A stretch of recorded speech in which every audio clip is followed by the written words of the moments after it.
All right. 1 week from today, we got NFL football. Packers open the season in Brazil, Friday night game, and they are underdogs for reasons I don't fully understand, but that is fine. Our conversation with Wayne Larrivee is brought to you by Steam Fitters Local 601. Learn more by visiting steam601.org and National Fire Sprinklers Association. Visit them at nfsa.org. Wayne, good morning, my friend. How are you? Are your bags packed already for Brazil? Yeah, exactly. Getting ready for it. They've never gone that far for an NFL game, but it's going to be exciting. It's a new continent. I've never been to South America. I know you guys with your Sunburn Bowl and all that stuff travel to all those great exotic We've never been to destinations, but not South America. Yeah, I've never been to South America. No, never been either. So clearly LaFleur is not a fan of this international, stuff because he bristled at the trip to London 2 years ago, and he seems to be bristling already. Do you think that matters that the coach is bristly in advance of a game like this? Should he be more business-like, in your opinion? Well, it depends on what's going on internally. You know what I mean? He can bristle at us in the media, and that all he wants. But it's what the Right. message inside the team. That's what it's all about, and I'm sure that Matt's handling that well. Wayne, don't you Right. think having the game, it'd be the first game of the year, they'll take some of that away? Like London was in the middle of the season. You got to handle travel. You got all that kind of goes out. This as a coaching staff, like it's the first one. If you're not excited to go now, if you're, there are no excuses. It's time to go. But yeah, you know this. I mean, sports people, sports teams, coaches love routine. Okay, and there is a certain routine and certain pace to the way you get ready for a season, to the way you play a game each week. There's a certain pace about it. And when you do something like this, you come out of that comfort zone, so to speak, and it's a different animal. You're going 2 days earlier than you normally would be, that kind of thing. And I think it's that's what concerns coaching on these type of games. That's what the challenge is for them, to make it as normal as they can in a situation that's anything but normal. I guess that's my thing, though, Wayne, is like week one, is there a normal yet? Versus middle of the season, you do have your normal down. Like, you know exactly what it is. Week one, you really, you want to try to have it, but you haven't started your normals yet. Well, you know what, Butchie, that's a really good point. And I was thinking as you first mentioned that this is probably less disruptive to go week one than it would be to go in the middle of the season. Yeah. On a trip like this, which is becoming more and more the norm for a lot of teams, especially like Jacksonville. But yeah, I mean, so you've got extra time to prepare for this, to prepare for the opponent, to prepare for all the things that it takes to get a football team down there. And so, in that regard, yeah, maybe this is a little less disruptive than this trip in the middle of the season would have been. Yeah. Wayne Larrivee joins us now, as he does every Friday. You can listen and watch us actually live on Twitter right now. Just go to our Twitter feed at The Game MKE. So I've had people ask me, Wayne, about the kicker situation. By the way, the Narv dog, it will be wearing 44, which was his college number. That is new territory that they're letting kickers wear these kind of middle of the pack numbers. But okay, I guess I'll go with it. Here's the thing about the kicker situation. I've been asked by multiple people, Wayne. They're like, so what? They cut both guys they had competing in camp? What happened? And my best explanation, you tell me if I'm wrong, is it's like a teacher who's just frustrated at two kids disrupting the class, and that Goody was like, okay, both you guys get out. I'll find some other kid off of some other team. It was almost a little bit of a temper tantrum by Goody. What happened with the kickers? Why wouldn't we keep at least one of these guys who have kicked in an NFL game before? That's a question better for Goody than me. I'll tell you that. Or for Bisaccia, right? That's what LaFleur said. He very tersely said, so, okay, forget that question. Let me add this one. Whose call was it? Yeah. Goody, LaFleur, or Bisaccia? Or a compilation of above. all the opinions. You know what I mean? All three of those guys may probably had some kind of say in this thing, but I know the personnel department. Okay, forget that question. I got another question. Do you think it's that they hated the missed extra points more than anything? You know, I honestly, this is my view of it, and it's just my opinion. Watching that game on Saturday, okay, and Carlson makes the long field goal, so does Joseph. But, you know, it's Carlson had kicked better the last week and a half, 2 weeks of camp. And I said, well, this, you know, unless something weird happens today, I think Carlson's going to win this job. When he hit the big field goal, I figured, okay, this is pretty much done. Then they set him up for that little 32-yard field goal, and he blew it. And I'm saying to myself, whoa, I wonder how much that could impact this decision, because you know what? It's the small kicks. It's the layups that he was missing. Right. That I think just, you know, they got to a point where they said, we can't trust this guy. And, you know, that was it. I honestly think it's just my opinion. So do you think that 32-yarder cost Anders Carlson his job? I think so. That's my opinion, you know, but you're probably right. It just blows my mind. It's like, amazing. How do you operate with that kind of pressure? If you miss this kick, you're out of the job. Professional sports. That's what I know it is. Every day you have that pressure. If you got to perform, you're gone. Like, that's the reality of what this is. It got down for the record. Yeah. Go ahead. For the record, I'm fine. I'm fine with this kid. I think he'll do fine for a while. Remove all the questions Zabe just asked you. Are you going to call him the Narv dog at all? Is that what I mean? Are you going and the Narv dog with the field goal? Can Wayne's I get too one of those? professional. That's for us clowns on sports radio. That's what his teammates are calling him. I don't know, but we'll find out as the season goes along as to how successful it'll all be. But hopefully it'll be good. And you know, the kid kicked well down in Tennessee from all the indications that I have. Yeah. You know, we'll see. We'll see. They didn't trust. Hope we don't need him. Just hope we don't need him. That's the bottom line. Let me ask you about the running back situation. Corey Dillon spoke yesterday about how tough it was, but he's in good, or he put out a statement on Twitter, I believe it was, saying, look, I'm in good spirits. It's a tough blow. This injury is a hard one to deal with. Packers didn't feel comfortable playing him with a stinger because obviously you're really playing with fire on some serious life-altering potential injuries there. But what is their plan at running back to give some depth going forward, do you think, Wayne? Well, I think, you know, ultimately Marshawn Lloyd, when he's healthy, fully healthy, he's the guy that'll come in and give them a change of pace kind of back there. And Emmanuel Wilson is a guy who's proven in NFL games that he can play. And so I think they're in pretty good shape at that position. The other factor is this, you know, where you had Aaron Jones, a guy that you kind of had a load management with throughout the season, make sure he didn't get too many touches early because you needed him late in the season. Josh Jacobs is not that kind of back. Josh Jacobs is a guy who can carry the load, has carried the mail, heavy volume running back. So I think they're in better shape than you might think.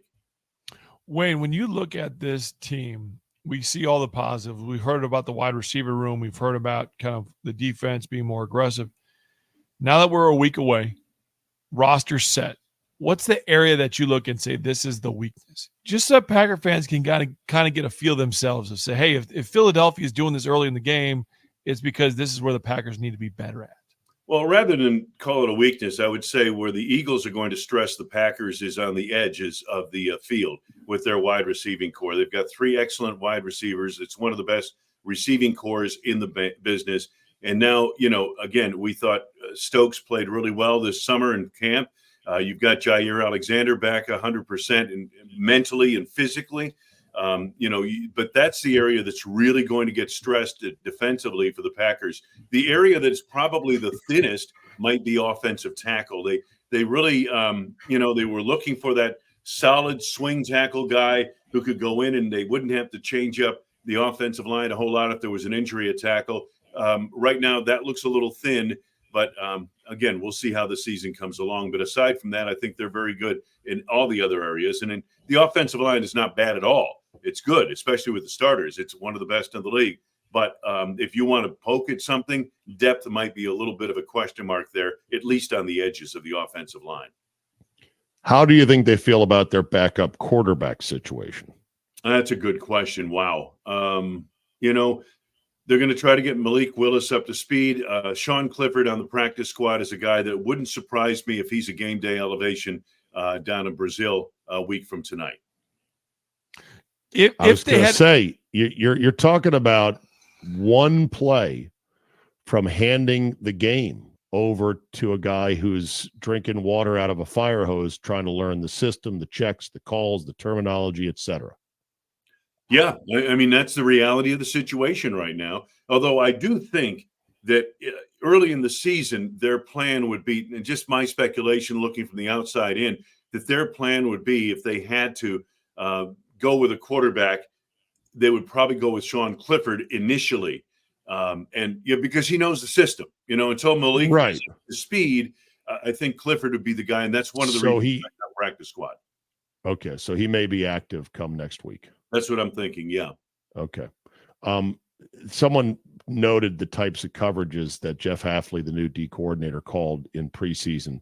And it was vanilla with French vanilla and then some vanilla bean on top of it. Basically, he showed nothing. Do you think we're going to see some rock'em sock'em, aggressive, different stuff once the lights go on next week in Brazil? I don't think there's any question about it. We probably saw glimpses of it at practice, and again, I think that in the games and even in the joint practices, Jeff was telling me, he said, we're going to keep it real vanilla because whatever we do in a practice, in joint practices, is somehow going to get around the league, whether we're playing that team or not. So they were vanilla. They ran 3 coverages in against Denver, and I believe no more than 3 coverages against Baltimore when they were in here. So I think you're going to see a defense that is very aggressive up front, very active.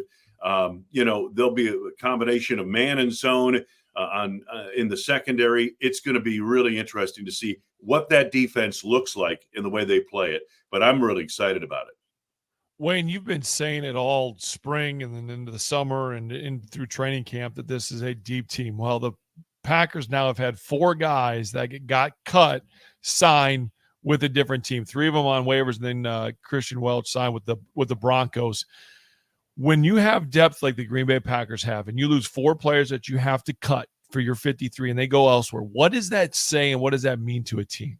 Yeah, I guess to me it says that they were deep. We were wondering, how deep is this team? We thought it was pretty deep, and I guess it was at certain positions especially. And so, that's a tribute to the scouting staff and to what they did and the coaching and all that comes into play. But I think it speaks very highly about the kind of team the Packers have, that others are taking their people. And hey, I think they tied for the league lead in number of players claimed off waivers, for the final cuts. Hey, guys, can I add one thing here this morning? I want to make sure I say it. The Packers inducted Clay Matthews and Aaron Campman into their Hall of Fame last night. They honored Larry McCarron with the Bart and Cherry Star Leadership Award and Sam Seal with the Bob Harlan Leadership Award.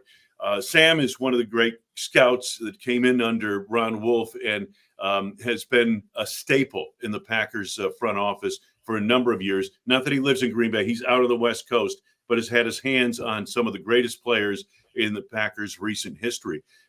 Larry McCarron, it goes without saying. But I wanted to talk a little bit about, I had a chance to visit with Clay Matthews and then hear Aaron Campman speak. And you talk about kind of quality people. You talk about character. And I started reflecting back on all of those Packers teams over my last 25 years and what amazing character people they had in that locker room. Now, do they win Super Bowls every year? No. But character means something and it counts. And it's a big part of how the Packers put their teams together. They don't take many chances on people who don't have a good character about them. And there's a reason why they're successful. And those guys up there last night were outstanding to listen to and hear.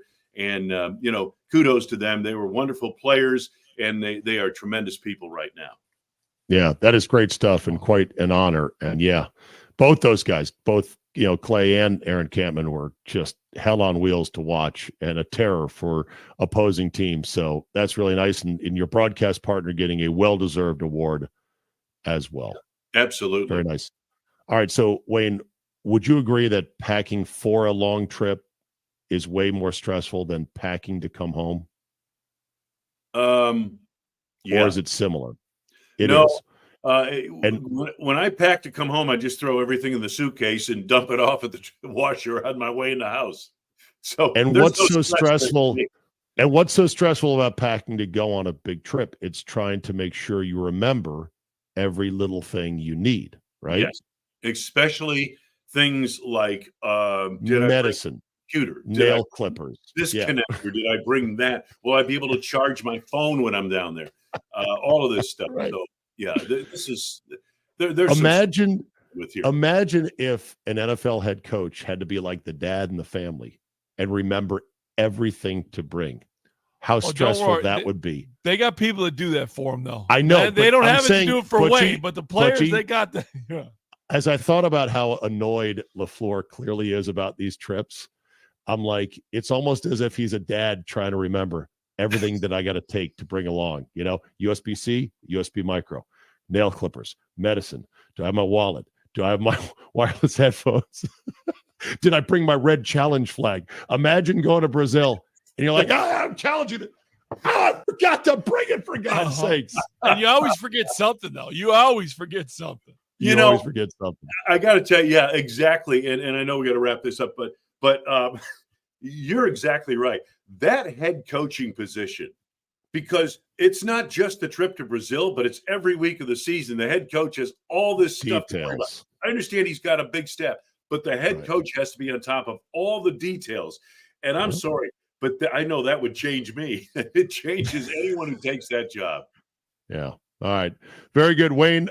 We look forward to talking to you next Friday, I think. What's the time difference, and will you be able to join us? It's later there. No, it's right? earlier there.